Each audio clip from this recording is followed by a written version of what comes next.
हर हर Mahadev. Hariom Sharma money tips channel पर आप सभी का स्वागत है। सावन मास का महीना बड़ा ही पवित्र महीना है। सावन मास में भगवान शिव और माता पार्वती की विशेष रूप से आराधना की जाती है। सावन मास के महीने में जो महिलाएं माता पार्वती की पूजा करती हैं उन्हें अखंड सौभाग्य प्राप्ति का वरदान प्राप्त होता है तथा सभी मनोरथ पूरे हो जाते हैं। इस बार सावन के 4 सोमवार पड़ रहे हैं। पहला सोमवार निकल चुका है। दूसरा जो सोमवार है उस दिन एकादशी भी पड़ रही है, यानी हरि और हर दोनों की पूजा का फल आपको प्राप्त होगा। काफी सालों के बाद में ऐसा महादुर्लभ योग बन रहा है। सोमवार के दिन एकादशी का होना यह महासंयोग है। इस दिन भगवान विष्णु के साथ साथ भगवान शिव का आशीर्वाद भी आपको मिलने वाला है और आपकी होगी हर मनोकामना पूरी। इस दिन सुबह स्नान करने के बाद में सबसे पहले सूर्य देव को अर्घ दें। उसके बाद में लड्डू गोपाल जी को स्नान कराएं। कृष्णाय वासुदेवाय हरे परमात्मने प्रणतः कलेशनाशाय गोविंदाय नमो नमः। भगवान कृष्ण का पूजन करें। भगवान कृष्ण को स्नान कराएं। उसके बाद में चंदन का टीका लगाएं। चंदनम महत् पुण्यम पवित्रम पाप नाशनम। चंदन लगाने का बड़ा महत्व होता है और सभी पापों का नाश हो जाता है। भगवान को पीला चंदन समर्पित करें। भगवान के सामने तुलसी दल समर्पित करें। महाप्रसाद जननी सर्व सौभाग्य प्रदायिनी आदि व्याधि हरा नित्यम तुलसी तुम नमस्तुते।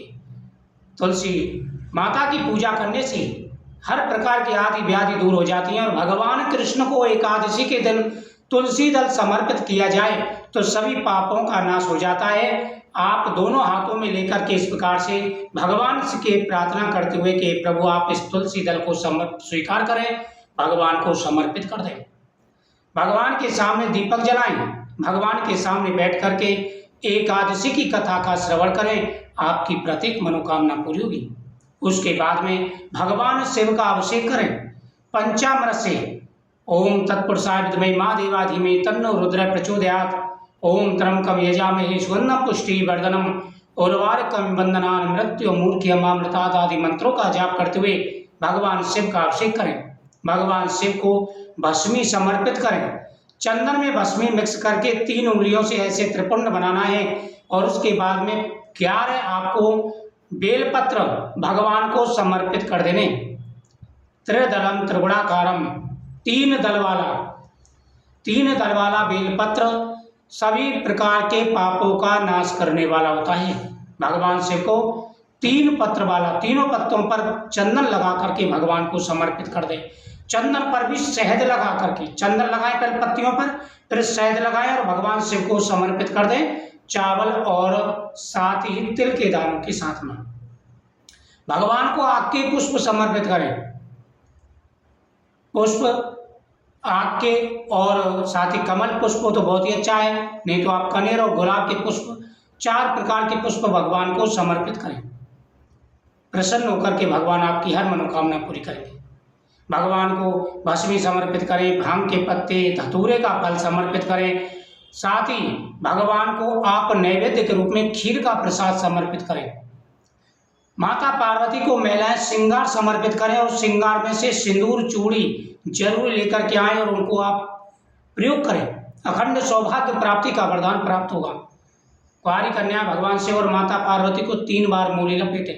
भगवान शिव के सामने चौमुखी दीपक जला करके वहीं पर बैठ करके सोमवार की कथा का श्रवण करें। इधर एकादशी की कथा, उधर सोमवार की कथा। आपकी सारी व्याधियां, सारी परेशानियां दूर हो जाएंगी। भगवान शिव के सामने प्रार्थना करते हुए शिवलिंग पर चढ़ाया हुआ गोमती चक्र, पीली कौड़ी, कमलगट्टा और एक बेलपत्र उठा करके ला करके घर में रख दें। इससे जीवन में कभी कोई कष्ट नहीं आएगा, हमेशा धन आता रहेगा। जब आप भगवान शिव की पूजा कर रहे हो तो वहां पर कमलगट्टा, गोमती चक्र और पीली कौड़ी, रुद्राक्ष, ये 4 चीजें जरूर चढ़ाएं और ये चढ़ा करके बेलपत्र के साथ में ला करके घर की तिजोरी में रख देना। पैसे की कभी कमी नहीं आएगी, हमेशा पैसा आपके पास रहेगा। तो आप इस प्रकार से पूजन करें, आपकी हर मनोकामना पूरी होगी। बड़ा महत्व है। अगर किसी ने सोमवार का व्रत रखा है और वो एकादशी का व्रत भी रखते हैं तो व्रत कैसे करें? देखो, सोमवार का व्रत तो रखें और एकादशी का व्रत भी आपको रखना है, छोड़ना कोई नहीं है। लेकिन क्या करना है, सोमवार के व्रत में एक समय भोजन करते हैं तो वो भोजन आप फलाहार का करें। फलाहार एक समय, जैसे आप सिंघाड़े का आटा ले आइए, उसका हलवा बना करके आप मीठा खाइए। एकादशी का व्रत भी होगा और उधर आपका सोमवार का व्रत भी पूर्ण हो जाएगा। तो इस प्रकार से आप सिंघाड़े का आटे का प्रयोग जरूर करें, तो इससे आपके व्रत भी रखा जाएगा और व्रत, दोनों व्रतों का फल भी आपको प्राप्त होगा। आप व्रत की बाकी चीजें भी खा सकते हैं, दान पुण्य करें, आपकी हर मनोकामना पूरी होगी। ओम नमः शिवाय।